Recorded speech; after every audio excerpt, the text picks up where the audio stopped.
Saturday morning, Guido coming at you with a tactics talk, but we're going to do another kind of state of the game. And we're going to talk about the FochGate, the Foch incident. So I'm here to get my 15 minutes of fame. Well, it's unlikely. I'll probably get no more than 15 nanoseconds. I'll even be lucky to get that. What we're going to talk about, though, is what wargaming should learn from this, and what is the core issue that's come from this, or what is the core issue that the company has that's exposed by this. So if you watch any of my videos, you'll know that I like to kind of boil it down, find out what the actual nugget of truth is. So if you die, was it because you got shot by that guy that snapshot you, or was it because at the beginning of the game you gave up a bunch of hit points that you didn't need to give up? So we're going to do this kind of same thing for wargaming. Let's take a look at this kind of kill shot that Foch has put on them. It's not a kill shot. The company's not going away, but it is painful from a PR standpoint. So we're going to look at, they took the hit. Why did they take the hit? What is the core issue that the company has that if they worked on, they could avoid these kind of things? Now, they're not going to avoid situations. It's a big company. They're always going to have a little crisis pop up. You always have to deal with your employees. They may go off the rails. We'll talk about this actual situation in just a minute. However, there is a response that comes from the company, and that's what's important, the response. And the company continually trips over their own feet attempting to respond to these things. And it's been an interesting thing to watch. I've played the game 5, maybe 6 years at this point, and every time one of these kind of little controversies come up, big or small, it's kind of the same MO on the response. It's a lot of tripping over themselves, being a little bit, I'm going to say, buffoonerish about it. I mean, they're professionals, I get it. They got a big company, lots of executives, but it just, they wound themselves a little bit as they go, and sometimes a lot of it. So we're going to talk about 3 situations. We're going to talk a small one that some people may not even know about or have forgotten. We're going to talk about a pretty big one I think that everyone is aware of, and then we'll go into Sir Foch's issue. All right, let's start with the small thing. That's the first example, which is going to be the selling of premium tanks that are in your garage for credits. This happened about a year ago, maybe a little bit more at this point. Somebody found out that you could sell premium tanks that were rentals, not your actual premium tanks, but rental premium tanks. You could sell them and get a bunch of credits. Up to the tune of millions to up to 10 millions, maybe even more. There were claims that people made more. I don't know because I didn't exploit the bug. So the word got out. Lots of people started exploiting the bug. They made tens of millions of credits, millions of credits, tens of millions, whatever it was, but a lot of credits really for nothing, for just selling a tank that's actually a rental that you didn't actually own, which gives them an advantage over other players, which is a exploit, the definition of a game exploit. Now, if you accidentally exploit something and then you tell the company, noted, got it. If you continually exploit something, then you're knowingly doing something. But the question then becomes, when we're trying to boil this down to what the actual issue is here, and it's how the company responds to it. So what the company did, at least in NA, is they laughed about it. And they said, yeah, keep your credits, that's pretty funny, ha ha. Okay, no sanctions, no punishment. But what's worse than that is the further response, which is really, again, getting to the core issue.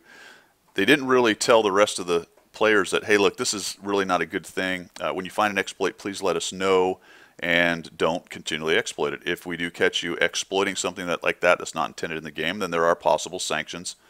The sanctions will be appropriate to the crime, a day of ban, whatever the case may be. But no such thing. No such thing. They just laughed about it. Which brings me to the next one, which is the large one. Okay, the big one, which is going to be the T-22 fiasco.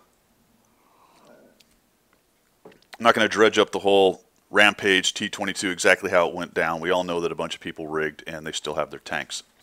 So the core issue then is, in this bigger situation, is how did the company deal with it? Well, at first they didn't deal with it. They let it go way too long. So that was terrible. Then when they finally did something, it was not standardized across the servers. Each server sort of decided what they were going to do. At that point in North America, the guys who rigged, who got caught, whichever percentage of them that is, as far as who has a T-22, unknown because they refused to tell anyone names, got a 7-day ban and they kept the tank. 7-day ban, and kept the tank. That's an awful response. It's not going to stop people from rigging or doing things that you don't want happening in your game. It's the same thing as the small one with the selling credits, where you just laugh it off and you don't come back and tell people that in the future, if something like this happens, we are going to do X or Y or Z, whatever X, Y, or Z is. The punishment not even close to appropriate for the situation. So what the company tends to do then is vacillate between really doing nothing and doing very little. And after each one of these situations, and I'm only bringing up 3, there are a bunch more that we could get into, but we won't. After the situation happens, they do not come out with an actual discussion about exactly how they're going to handle those things in the future or what the punishments may be. At the very least, just go from a PR standpoint, look, here's what happened. Here's how we handled it. Here's what we would do better if we could, if they make a mistake, which they do. And then here's what the future will hold for this kind of situation.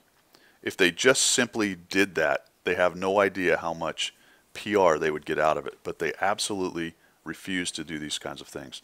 So that brings us then to Sir Foch. Okay, this brings us to Sir Foch. Here's to you, brother. All right, he's salty. Uses a lot of colorful language. I don't do that. Some people like it. It's not that I'm against colorful language. I just don't do that. But that's not the point, is it? The way he presents is the way he presents. He's a lot more popular than me. Good on him. And he was a community contributor. So he gets very salty with a situation that I think a lot of players actually believe there's a kernel of truth in, all right, which is the power creep and the release of, I'm not going to say overpowered, but powerful premium tanks. That's a completely separate issue. What we're talking about here is that core signal, okay, all the noise of what's happening with Sir Foch. What is the core signal at the bottom that we are trying to suss out of this? So he gets hammered for the video that he makes, and they take away his community contributor status. That is completely within their rights. They don't even need a reason. They don't like blue hats. They get rid of you. All right, blue hat, you're out. You're no longer a community contributor. Got it. Noted. Obviously, you would like them to have some standards that everyone is aware of within their community contributor, and I bet there's some writing that is there for people to read. However, the interesting thing is he's been getting away with this kind of thing, and I don't mean getting away like it's a crime, but he has been operating like this and presenting like this for a long time. It's not like they didn't know what they were getting when they brought him in. So because he goes off, though, on this tank and is fairly specific about what he doesn't like, then they tried to sanction him. And again, we're getting to the core issue here. As a side note, Circon Flexes, I believe it is also tied up in this because he got a similar sanction in that he was threatened to have his community contributor status taken away because of a video that he made. And what's interesting about that is, are these two things connected?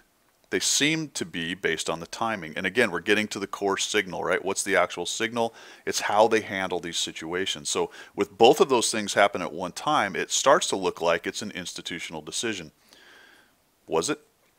Was it an institutional decision? The core issue is how they handle these things. So they come at these two guys. They threaten them with certain things. On the case of Sir Foch, they're threatening him with some DRM, ERM kind of legal action out there. And that then explodes into a whole YouTuber kind of thing, legalities and all that, which we won't get into.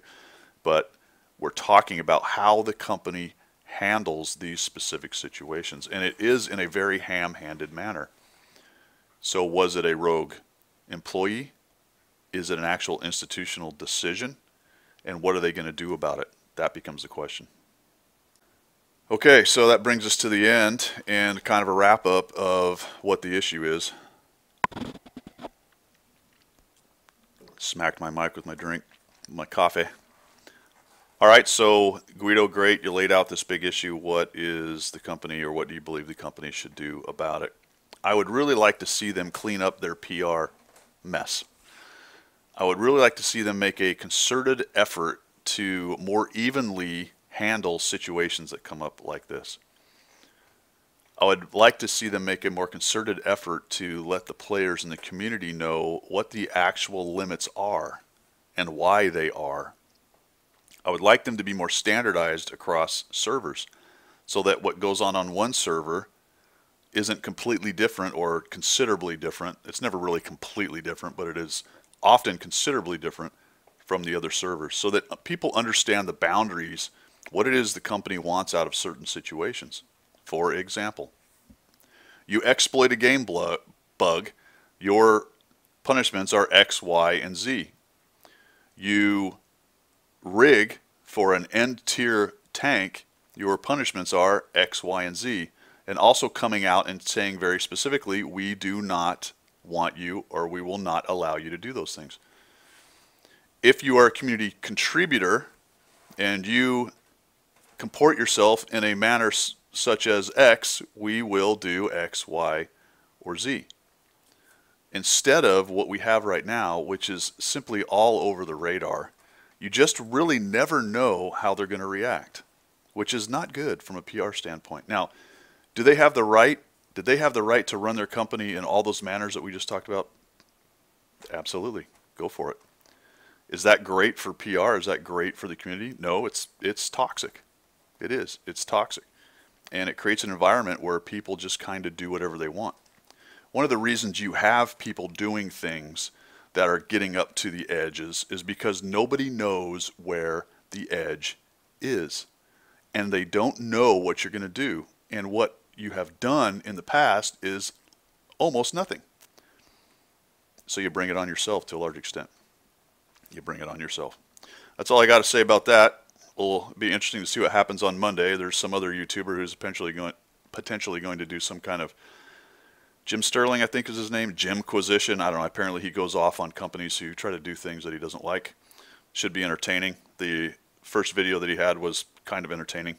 You know, the bottom line is I'm not trying to burn this company to the ground. That has nothing to do with it. I love this game. This game is an amazing game. Obviously, I play the living snot out of it. I contribute as much as I can. You know, I've got my videos, I've got my few followers and all that good stuff, and I'm happy to do all that kind of thing. I'm happy to play the game.